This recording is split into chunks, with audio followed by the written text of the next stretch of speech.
গণ অভ্যুত্থানকে সফল করেছে আমাদের এই তরুণরা, আমাদের প্রিয় নাহিদ, মাননীয় বিরোধী দলীয় চিফ হুইপ।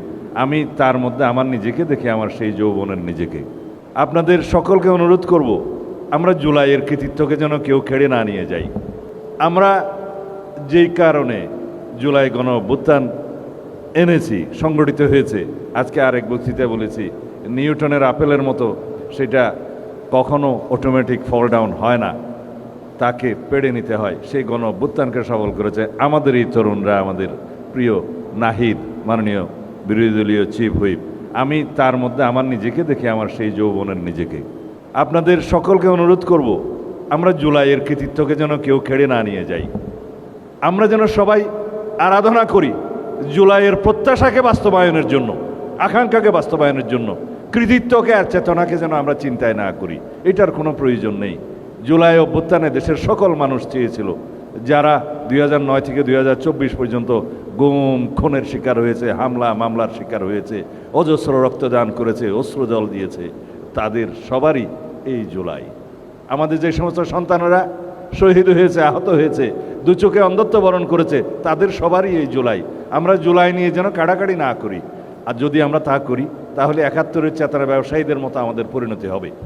যারা দিল্লিতে যেয়ে বসে আছে, তারা এখনও হুঙ্কার দিচ্ছে বাংলাদেশে আসবে বলে এবং বাংলাদেশে রাজনীতি করবে বলে। কিন্তু না, আজকে আমরা এখানে বাহাজ করব, সংসদে বাহাজ করব। সোয়াল যদি আওয়ামী লীগের হয়, তখন আমরা সবাই এক, এই জাতি এক, ঐক্যবদ্ধ। ফেসিবাদের কখনো প্রত্যাবর্তন হতে পারবে না এই দেশে, ফেসিবাদের কখনো উত্থান হবে না এই দেশে। যদি ফেসিবাদের উত্থান হয়, আমরা এই সংসদে কেউ থাকতে পারবো না, এই বাংলাদেশে কেউ বসবাস করতে পারবো না। তারা গতবার যেই ভুল করেছে বলে মনে করে যে সবাইকে নিঃশেষ করে দিতে পারেনি। যদি বাংলাদেশকে আমরা রক্ষা করতে চাই, ফেসিবাদের প্রত্যাবর্তনকে ঠেকাতে হবে, এবং তা যদি করতে হয় আমাদেরকে গণতান্ত্রিক আচরণ করতে হবে, সহনশীল হতে হবে। সড়কে যেন আমরা অসহনশীল না হয়ে যাই, শিক্ষা প্রতিষ্ঠানে যেন আমরা অসহনশীল আচরণ না করি। আমাদের সবাইকে দায়িত্বশীল ভূমিকা পালন করতে হবে।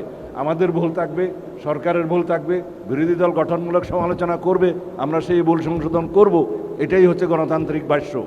আমরা চাই আপনারা আসুন, আমরা সবাই মিলেমিশে রাষ্ট্রের সুপ্রিম লটা আগে ঠিক করি, গণতান্ত্রিক কাঠামোটা আমরা ঠিক করি। আগামীতে রাষ্ট্রপতি নির্বাচন হবে, সংসদ সদস্যগণ নির্বাচনে ভোট দিবে, কিন্তু সেই সংসদ সদস্যগণ নির্বাচনে ভোট দিবে বর্তমান সংবিধানের ভিত্তিতে, যাতে দলের বাইরে কেউ ভোট দিতে পারবে না। কিন্তু আমরা ওই সংস্কার চাই যেন জাতীয় সংসদের সদস্যরা রাষ্ট্রপতি নির্বাচনে স্বাধীনভাবে ভোট দিবে দলের বাইরে। সেই সংস্কার তো আমরা নিয়ে আসবো। আপনারা আসুন।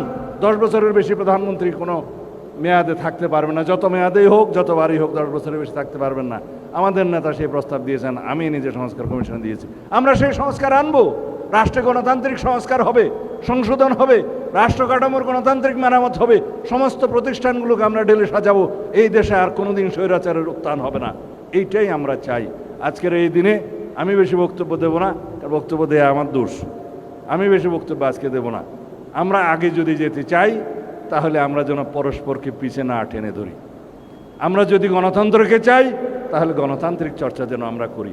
আমাদের মধ্যে সহনশীলতা আসতে হবে, আমাদের অধৈর্য হলে হবে না। সুতরাং প্রতি পরতে পরতে আমাদের গণতান্ত্রিক চর্চা করতে হবে। সাংবিধানিক সংস্কার আমরা আনবো সবাই মিলেমিশে, এই দেশটাকে এগিয়ে নিয়ে যাব।